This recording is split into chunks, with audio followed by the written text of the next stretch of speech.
Salve família! Hector na voz aqui, DJ Hectinho, uma aulinha de história pra gente fechar essa apostila aí, meu amigo. Hoje pra falar de Guerra Fria. Que saudade de vocês, meu. Tá louco, eu já nem sei mais meu nome, eu nem sei mais onde eu estou. Eu quero sala de aula. Eu quero que essa vacina diabólica venha logo. Porque, velho, eu não aguento mais ficar fora de sala de aula e ficar olhando pra câmera falando. Cara, me mande mensagem, me mande e-mail. Cara, Pô, fala aí que. Ó, professor, lembra de mim? Manda mensagem no Face, sei lá, velho. Eu tô com muita saudade, eu preciso de. Sabe, de relações internetísticas humanas, velho. Senão não vai rolar. Por favor, por favor. Fechou? Faça isso, faça isso. Manda um e-mailzinho aí pra mim, meu. Se você me tiver no Face, me manda uma mensagem. Eu ficaria muito feliz e muito agradecido de você fazer isso. Rapaziada, hoje falaremos de Guerra Fria, assuntinho clássico da história, muito importante, já cobrado em Enem, já cobrado em Federal, né, em vários vestibulares pelo país. Por quê? Porque é um assunto importantíssimo do século XX, meu. Se você bem se recordar com a aula do professor João, em que vocês falaram sobre Segunda Guerra Mundial, você vai se lembrar o seguinte: de um lado havia os aliados e do outro lado o que a gente chama de eixo, né? Lembra? Itália, Alemanha, Japão, né? E do outro lado lá a gente tinha França, Inglaterra, Estados Unidos e a União Soviética. Então a União Soviética e os Estados Unidos na Segunda Guerra Mundial produzem uma aliança estratégica contra os nazistas. Porém, meu amigo, o final da Segunda Guerra Mundial vai trazer uma alteração profunda nessa aliança. Diríamos até, claro, um esfacelamento completo dessa aliança. E aí sim, a gente começa a falar de Guerra Fria. Portanto, botem na sua cabeça já, a Guerra Fria se inicia com o final da Segunda Guerra Mundial. Então, todo esse período que vai do final da Segunda Guerra Mundial, e ela acaba ali em 1945, até a dissolução da União Soviética no finalzinho da década de 80 e começo da década de 90, nós estamos falando de Guerra Fria. Vamos tentar entender esses fundamentos aí. Espero que fique claro para você. Opa, bati no computador aqui, a câmera ficou uma loucura. Foi mal. Então olha só, aquela imagenzinha clássica, né? De um lado o tio Sam dos Estados Unidos e do outro o ursão, né, soviético, como diria Edinaldo Pereira, União Soviética. Ele falaria assim, que se você não conhece Edinaldo Pereira, você está marcando. Vai lá no Google agora e joga lá Edinaldo Pereira, União Soviética. Então quando a gente fala de Guerra Fria, né, a gente está usando esse termo em alusão, né, em referência a uma intensa oposição entre o bloco capitalista, liderado pelos Estados Unidos, obviamente, e o lado socialista, o bloco socialista, liderado pela União das Repúblicas Socialistas Soviéticas, ou para os mais íntimos, União Soviética, a URSS, beleza? Beleza, mas por que Guerra Fria? Esse termo ficou consagrado porque a gente costuma dizer que esses blocos, esses líderes dos blocos Estados Unidos e União Soviética, não saíram na porrada diretamente. Não estourou uma guerra direta, um conflito direto entre Estados Unidos e União Soviética. Por isso seria uma Guerra Fria. É um olhando pro outro assim, ó. Vem você, não, vem que eu vou. Ó, se você vier, você vai ver. E não sei o que, não sei o que lá. Manja essa, sabe aquele meme do punk meu queixo, punk? Ó, outra coisa, se você nunca viu esse meme, vai lá no YouTube, bote punk meu queixo e você vai ver o resumo da Guerra Fria ali. É um piazinho ali, ó, peitando o outro e falando punk meu queixo, punk, e nenhum dos dois faz nada. Já viu? Quando um cachorro fica latindo pro outro, rosnando pro outro e nenhum faz nada? Basicamente é por isso que a gente utiliza o termo Guerra Fria, porque não houve um conflito direto entre as duas potências. Porém, eu gostaria aqui de questionar esse termo clássico utilizado, porque, velho, quando a gente observa esse período de Guerra Fria, é até meio risível, é meio engraçado a gente chamar de Guerra Fria, porque o tanto que teve de conflito indireto, de morte, de porradaria, cara, faz a gente pensar, meu, de frio, esse período não teve nada. Foi quente o bagulho, foi caliente. O bicho tava pegando, velho. Então, assim, é um termo que ele faz sentido num determinado pensamento, mas ele pode esconder algumas coisas e é importantíssimo que você não esconda, que você aprenda que essas coisas escondidas aí, elas não devem ficar escondidas. Deu pra sacar? Então bote isso na cabeça. Não rolou uma porradaria diretamente entre as duas potências, mas teve muita treta e você tem que pensar nessa tensão que a Guerra Fria trouxe ao mundo. Beleza? Então olha só, o fim da Segunda Guerra Mundial, como eu falei, desfez os acordos táticos entre os aliados, né, colocando em oposição as diferentes ideologias e objetivos das potências na época. Então, ora, o capitalismo e o socialismo são de fato antagônicos, são propostas de mundo, formulações de sociedade e de ideologias bastante antagônicas, né? De alguma forma, na verdade não de alguma forma, mas de todas as formas, elas competem pela hegemonia. E a história da Guerra Fria é justamente a história dessa competição, né? Então você já está ligado aí nessa baliza temporal. Beleza, dá uma ligada nos primeiros conceitos que a gente precisa entender da Guerra Fria. Fim da Segunda Guerra Mundial, começou essa tensão entre os blocos socialista e capitalista. E uma coisa que ficou muito clara nesses primeiros momentos foi uma completa divisão geográfica da própria Europa. Vamos lembrar que a Rússia, que se tornou União Soviética lá em 1924, se não me engano, né? Depois da subida dos bolcheviques em 1917, lá em 1924 ela se torna União Soviética. A Rússia é um país que nós diríamos bicontinental, né? Se você lembrar das aulas de geografia, a Europa e a Ásia, geologicamente falando, elas não são separadas, é um blocão de terra só. A Europa e a Ásia têm uma separação bastante política e não geológica. E a Rússia, a União Soviética nesse momento, tem uma extensão territorial enorme, beleza? Então tem um pedaço ali da União Soviética que é um pedaço que a gente até diria politicamente europeu. A gente percebe nesses primeiros momentos que os países em torno da União Soviética, né, como Polônia, Tchecoslováquia, Romênia, Hungria, Bulgária, a Iugoslávia um pouco menos, mas esses países estão super sob influência da União Soviética. Eles são, digamos assim, aliados, filhotinhos da União Soviética.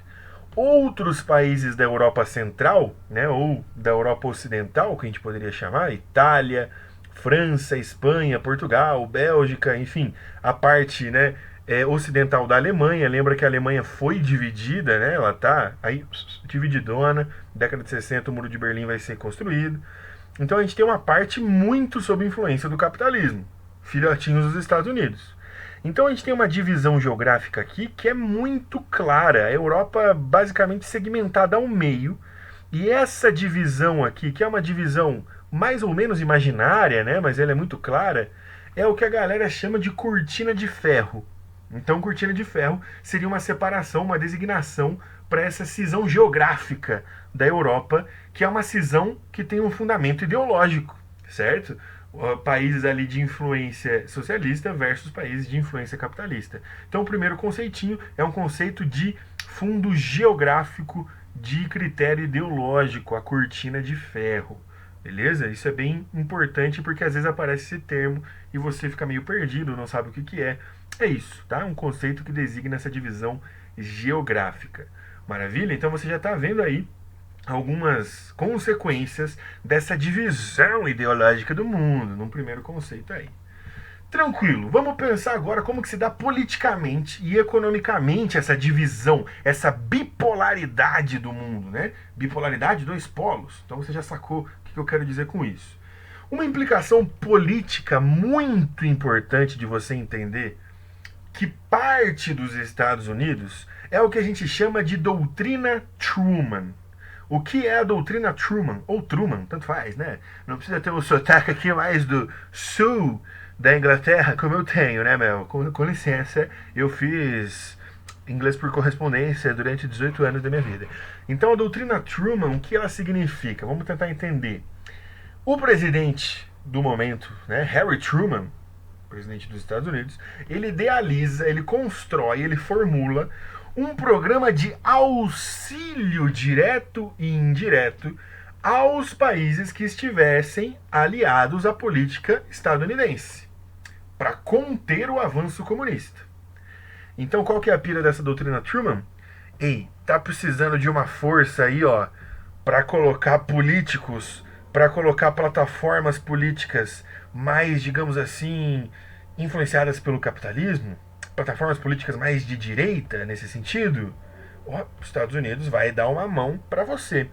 Esse auxílio, gente, entre aspas, não é um auxílio benevolente, né, que os Estados Unidos doam aos países por serem um país aí muito preocupado com a democracia e com, né, a frenagem do comunismo. Gente, Guerra Fria não tem bobo de nenhum lado. Isso não é benevolência, isso é estratégia política. Na prática, esse auxílio político da doutrina Truman a outros países teve implicações muito sérias e, inclusive, lamentáveis. Por exemplo, o financiamento da instituição de regimes autoritários ditatoriais por toda a América Latina através do auxílio estadunidense, com o grande pretexto de conter os avanços socialistas. Esse papo você já tá ligado. No Brasil foi assim, né? Temos aqui a imagem, coloquei para você a primeira imagem aqui, ó, do Humberto Castelo Branco, certo? O primeiro presidente da ditadura civil-militar do Brasil.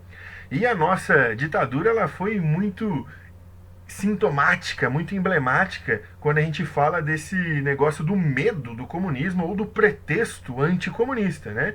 Então, anteriormente a ditadura militar, lembra que a gente tinha, né, o governo de Jango, e Jango era tido como um cara que faria avançar os ideais socialistas e tudo mais, né? Naquela parada, inclusive, com um alto grau de conspiração, teoria da conspiração e tal. Então eu coloquei alguns exemplos para você, só para você lembrar disso. Humberto Castelo Branco representando a ditadura brasileira aqui. Aqui temos no meio, temos o general Augusto Pinochet, que foi o ditador chileno, né? Ele entra em 1973, derrubando o governo do Salvador Allende, e fica até 1990 no poder, o Augusto Pinochet. E aqui o Jorge Videla, na direita, é um ditador argentino. São só 3 exemplos de ditaduras na América Latina, mas que são 3 exemplos dentro de vários, né? Poderíamos citar aí Uruguai, poderíamos citar Guatemala, poderíamos citar Bolívia, Paraguai, enfim, vários países aí que vão ter financiados ao poder a subida de regimes bastante autoritários de direita, né, alinhados aos Estados Unidos, para que, né, o comunismo não avançasse aí. Então, implicações da doutrina Truman muito impactantes, principalmente aqui na América Latina, beleza? Então, essa é uma dimensão política, principalmente política, da intervenção dos Estados Unidos na América Latina e no mundo com a doutrina Truman, beleza? Então, veja só, Guerra Fria, mas Guerra Fria pra quem, né? Se, pô, teve a galera aí levando ditadura no lombo por conta das implicações da Guerra Fria, certo? Então, beleza, espero que você tenha entendido aí a doutrina Truman. Agora, de um lado mais economicamente tratando aí, a gente tem o que a gente chama de Plano Marshall. Então, olha quantas palavrinhas que você vai ter que lembrar. É importante você pensar nisso, tá? O Plano Marshall, gente, ele é uma expressão econômica da influência, né, e da interferência dos Estados Unidos na Guerra Fria. O Plano Marshall visava a reconstrução da Europa, né, depois da guerra. Então, pô, a Europa em pandarecos, né, em caquinhos. Então os Estados Unidos injetam uma soma enorme, exorbitante de dinheiro para a reconstrução dos países europeus, né, ali da Europa Central especificamente, mais precisamente, para que esses países, obviamente, se vinculassem ao bloco capitalista. Ora, contraindo essas dívidas e tomando esses empréstimos, esses financiamentos dos Estados Unidos, esses países ficariam, portanto, alinhados aos Estados Unidos. Então veja como o Plano Marshall, ele é um plano interessante do ponto de vista tático e estratégico para os Estados Unidos, porque ele prende esses vários países ao próprio bloco capitalista, o que faria, de alguma forma, né, com que o socialismo não avançasse na Europa, né, por conta desse amplo financiamento. Beleza? Então o Plano Marshall, nesse sentido, ele é um grande sucesso, porque ele de fato prende esses países da Europa Central aos Estados Unidos. Beleza? Então, doutrina Truman e Plano Marshall são, digamos assim, 2 faces de um mesmo projeto, que é um projeto de contenção do socialismo e de alguma forma, fazer com que os países fiquem amarradinhos ao bloco capitalista. Suavontes, deu para entender até aqui? DJ Azeitona. Então vamos lá, vamos lá, vamos lá. Entendidos esses pedaços, essas partes, esses conceitos, é importante dizer o seguinte: a União Soviética aí tá de boa nesse momento, tá vendo os Estados Unidos avançar, fazer plano aqui, doutrina ali, não tá fazendo nada? Não, meu amigo, a União Soviética também não é boba, é ligeira, ligeira. Então, cria-se nesse momento o que a gente vai chamar de Comecon. Beleza? O que é o Comecon? É a sigla para Conselho para a Assistência Econômica Mútua. Então olha que doido.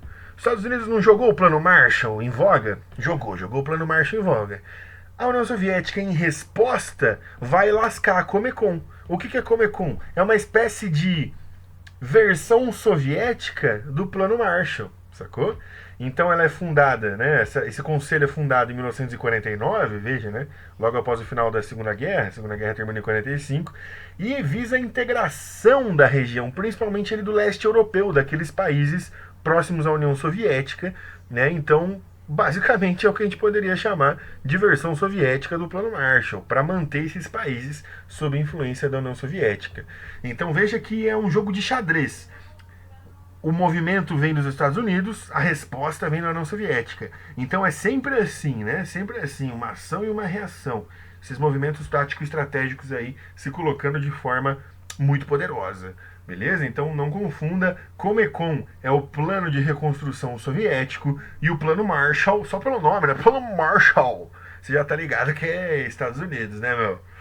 Então, beleza, beleza. Só para relembrar, até aqui a gente já entendeu o que é cortina de ferro, a gente já entendeu o que foi a doutrina Truman e suas implicações, a gente já falou do plano Marshall e do Comecon. Firmeza? Da hora. Mas pensa o seguinte, acabamos de sair de uma Segunda Guerra Mundial. É tiro, é coisa, é água coca latão, é Mary. Eu não sei fazer o do Negão na BL. É doideira pra tudo quanto é lado. A galera sabe que a organização militar é muito importante.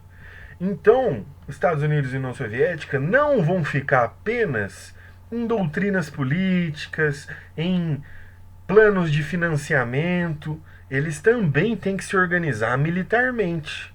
É por isso que a gente vai ver a construção de espécies de alianças militares que vão estar envolvidas com esses dois blocos aí.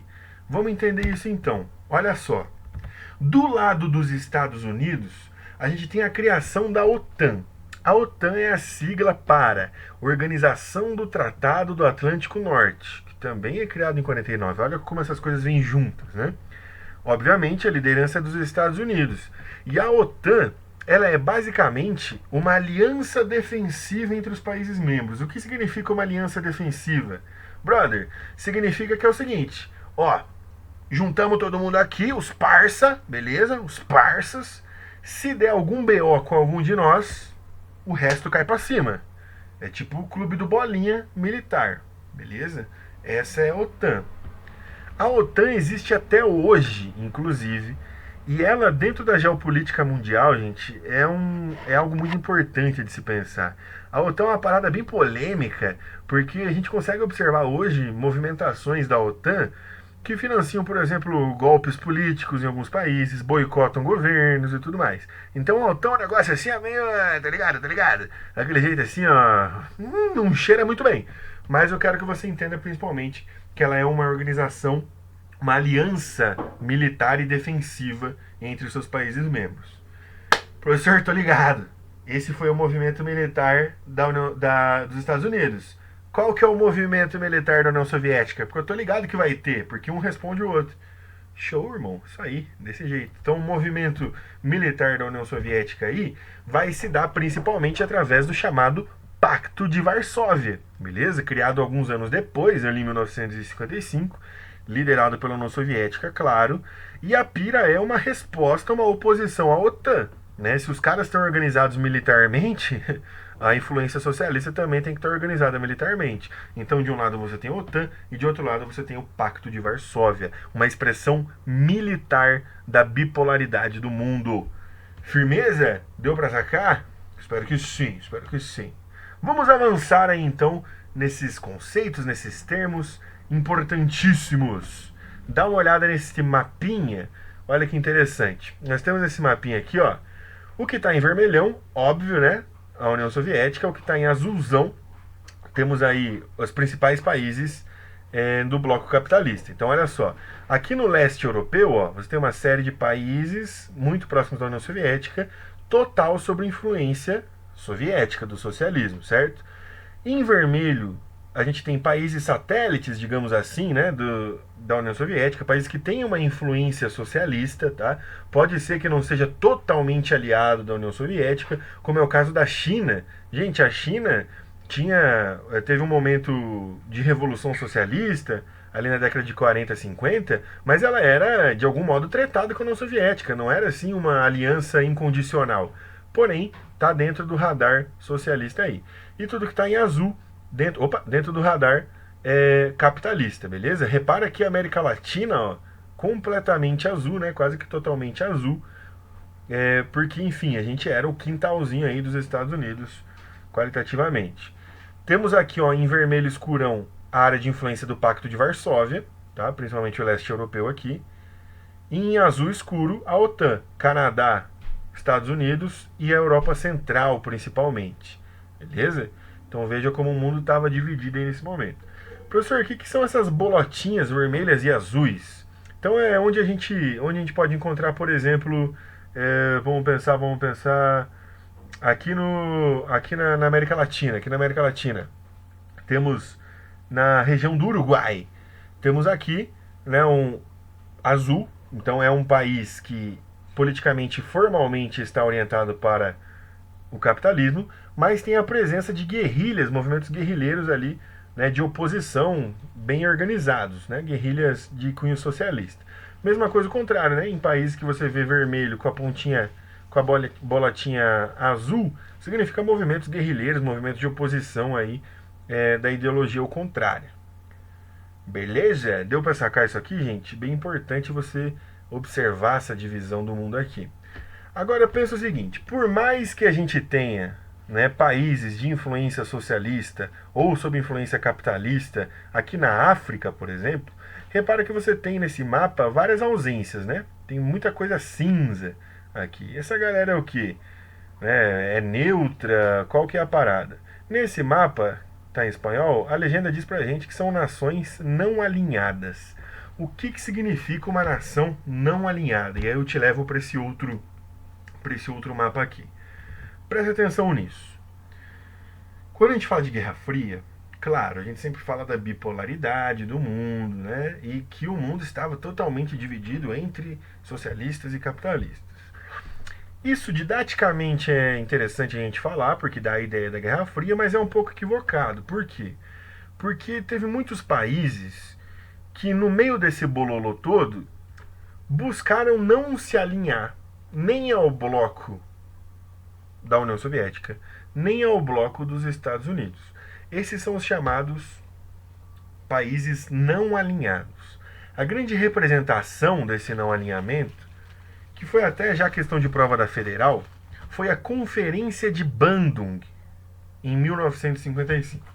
O que rolou nessa conferência? Juntou vários países, vários representantes de países africanos e asiáticos, para discutir seus rumos. Vamos lembrar que esse momento pós-Segunda Guerra Mundial é o momento em que vários países da África e da Ásia estão ficando independentes. É o momento das independências deles também. Então eles estão ali discutindo seus rumos. E a Conferência de Bandung, ela sacramenta o não alinhamento desses países a nenhum dos dois blocos, por mais que eles pudessem ter algumas orientações. Por exemplo, muitos países da África, no seu processo de independência, buscavam um rumo socialista para a sua sociedade. Então, por mais que buscassem um rumo socialista, não estavam formalmente alinhados ao bloco soviético, dá para entender? Então, esses são os países não alinhados. É por isso que a gente tem nesse momento a emergência de um conceito que até hoje a gente ouve, que é o conceito de terceiro mundo. Já ouviu falar nisso? Ai, nossa, no Brasil a gente é um país de terceiro mundo, meu. A gente nunca vai pra frente porque é um país de terceiro mundo. Atualmente a gente usa esse termo como se fosse país atrasado, né? País pobre e tudo mais. Mas a gênese desse conceito está no seguinte: o primeiro mundo seria o bloco capitalista, o segundo mundo, né, o bloco socialista. Seriam dois mundos em oposição.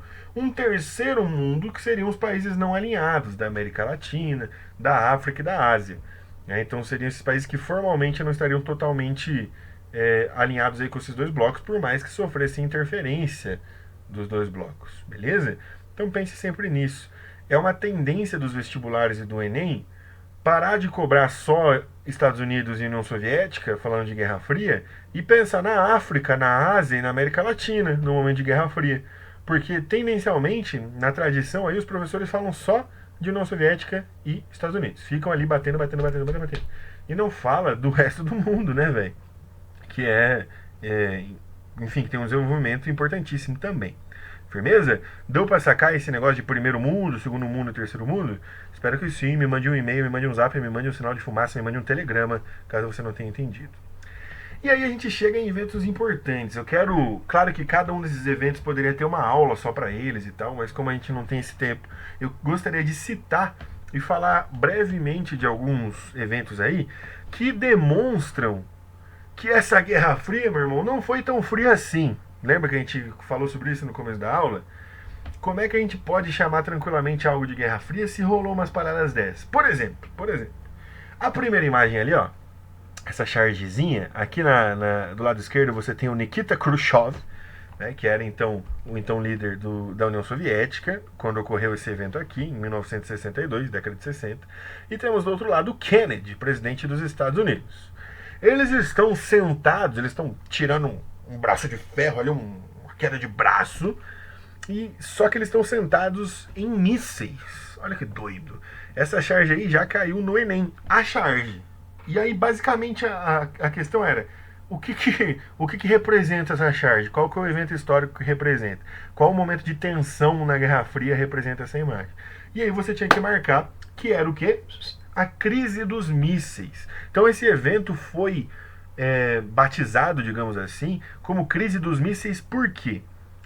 Porque lá na década de 60, nesses avanços militares e nesses movimentos táticos, os Estados Unidos colocaram na Turquia e na Itália uma série de mísseis. Mísseis que tinham os alcances da hora, sacou? Uns mísseis brabo, pesadinho, pesadinho. E aí a União Soviética, calculando o negócio, ele falou: bom, estão na Turquia, estão na Itália. Eita porra, esses mísseis chegam aqui na União Soviética, velho. Sobe 2, vai 1, dividido por 3, faz logaritmo, exponencialmente falando, pá, chega aqui na União Soviética. Então a União Soviética ficou sinistra da cara. Qual que foi a resposta da União Soviética? Liga para Cuba.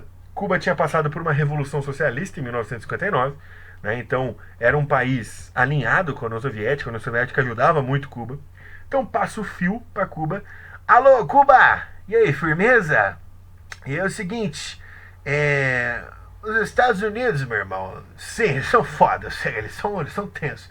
Eles estão com os mísseis aqui na Europa, meu, e meio que não é querendo dar um gelo neles também. Eles estão achando aqui que vão passar a perna em nós, mas não é querendo dar um gelo neles também. Teria como, minha amiga Cuba, a gente botar uns mísseis aí no seu litoral apontados para os Estados Unidos? Sim, vocês estão só a 100 quilômetros dos Estados Unidos, então, pô, vai gelar eles pra caramba. Então o que a União Soviética fez? Posiciona mísseis na costa de Cuba em direção aos Estados Unidos. Cara, Cuba é do lado dos Estados Unidos. Cuba era uma pedra no sapato dos Estados Unidos. Era um país socialista, do tamanho de um cocôzinho de cachorro, do lado dos Estados Unidos, e que os Estados Unidos não conseguia vencer. Agora, com mísseis soviéticos, pelo amor de Deus, tensão, momentos de tensão. Muitos dizem que esse foi o evento que mais nos deixou perto de uma terceira guerra mundial, porque tinha míssil apontado para lá e para cá, velho.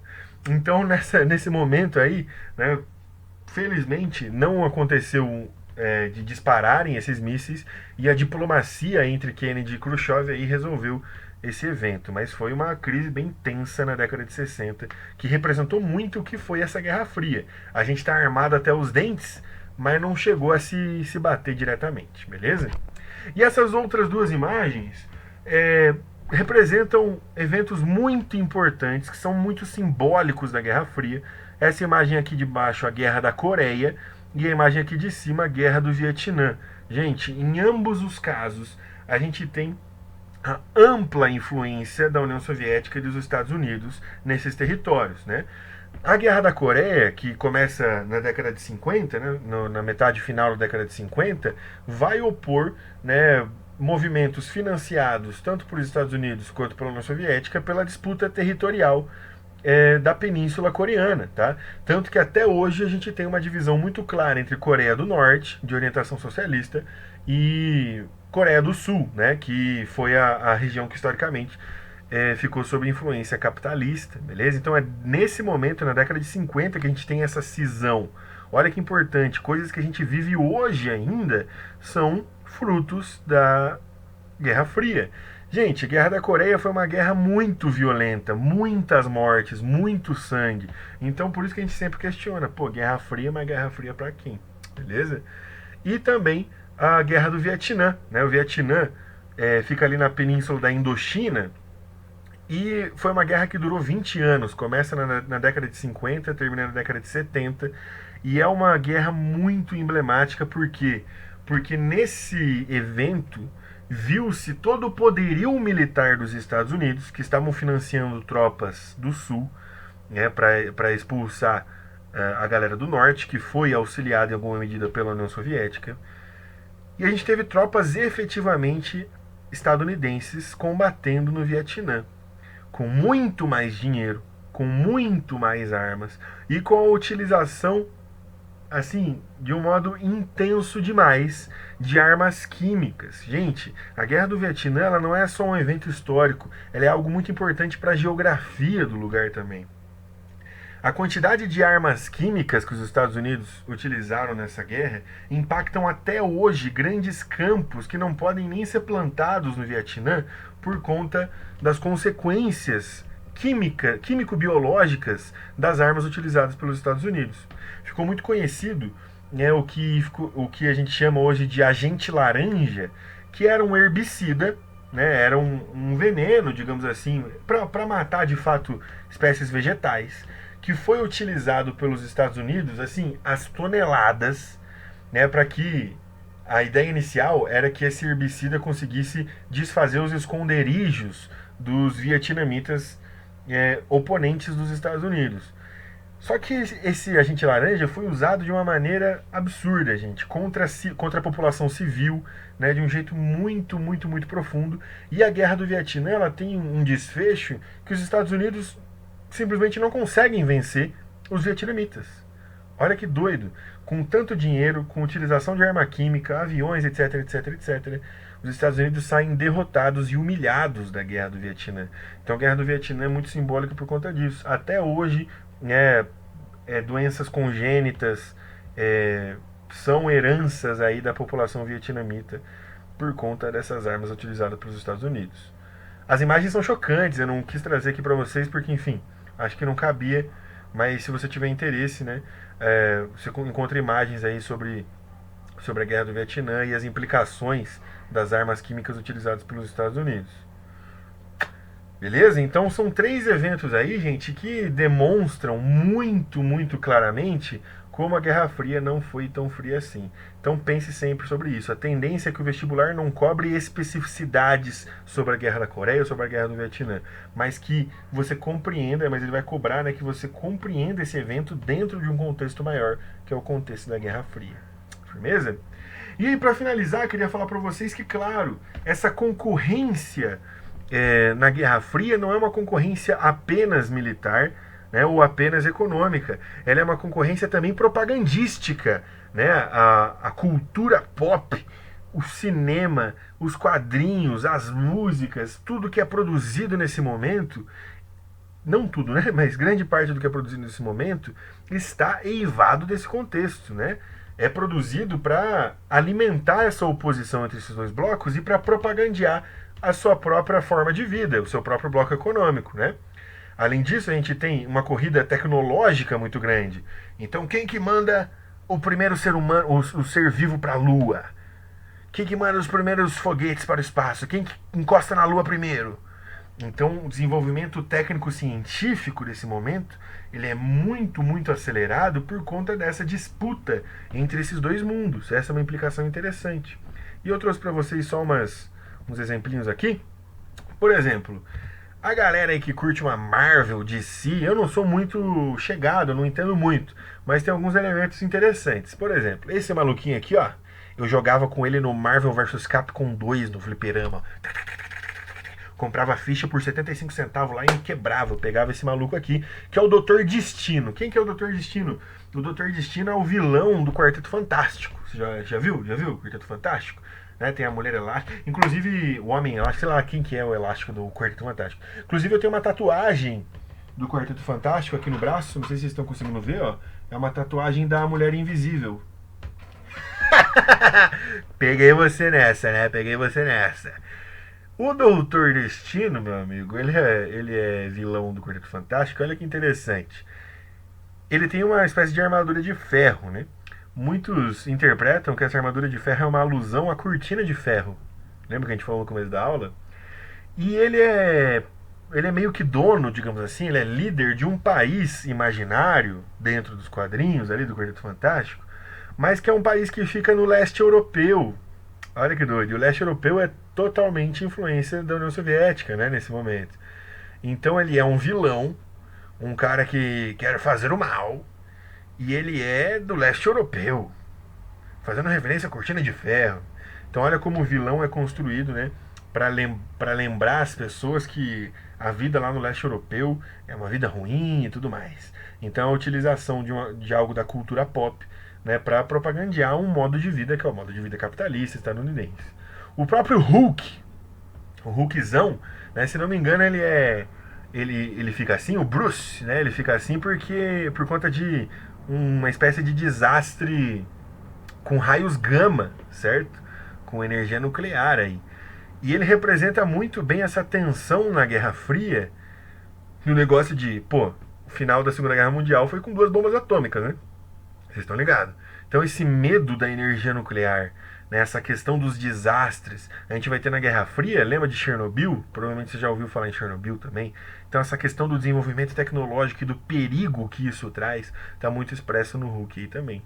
E separei para vocês um classicão, né, o Rocky Balboa, com o Sylvester Stallone, né, que é também o Rambo. O Rambo, inclusive, tem um dos Rambos lá que ele vai pro Vietnã, né? Ele tá lutando no Vietnã, olha que doido, né? O Rambo, o heróizão estadunidense, metralhando todo mundo no Vietnã, né? Mas enfim, nesse Rock aqui, que é o Rock 4, o quarto filme da sequência do Rock, o Rocky Balboa, ele vai lutar contra um soviético chamado Ivan Drago. Né? E o soviético, ele luta antes com outro estadunidense, que é o Apollo, mói o Apollo, estoura o Apollo na porrada, e aí ele chega e fala assim pro Apollo que não se importaria se o Apollo morresse dentro do ringue. E aí depois o Rock vai pra Sibéria treinar no frio, e ele treina, não sei o que, ele é o estadunidense, virtuoso, o cara foda, e aí rebenta o Ivan Drago, que é o representante da União Soviética, né? Isso, gente, é uma alegoria, uma metáfora muito clara para a disputa entre Estados Unidos e União Soviética, né? E no filme o Rocky rebenta o Ivan Drago no final, né? Então é a vitória dos Estados Unidos sobre a União Soviética representada aí nos filmes, né? Doideira, doideira. Então pense nisso, gente. A Guerra Fria é muito ampla nesse sentido. Fica esperto numa questão que te trouxer a análise de algum quadrinho, a análise de alguma propaganda, de alguma imagem, que fale sobre a corrida espacial, que fale sobre o desenvolvimento de tecnologia. Você tem que pensar nesse contexto da Guerra Fria. Suave, gente? Essa foi uma aula bem panorâmica, tá? Sem muitos detalhes, mas com reflexões muito importantes para você matar aí várias questões que possam aparecer para vocês. Suave, rapaziada. Espero que vocês tenham entendido. Se não entendeu alguma coisa, entre em contato comigo, me procura. Tamo juntasso, meu irmão. Muitas saudades. E ó, DJ, fé com fé. Tamo junto. Segue firme aí, né? Que a gente segue firme daqui. Valeu! Beijocas, com muita paz no coração. Bom dia, boa tarde, boa noite. Falou, rapaziada!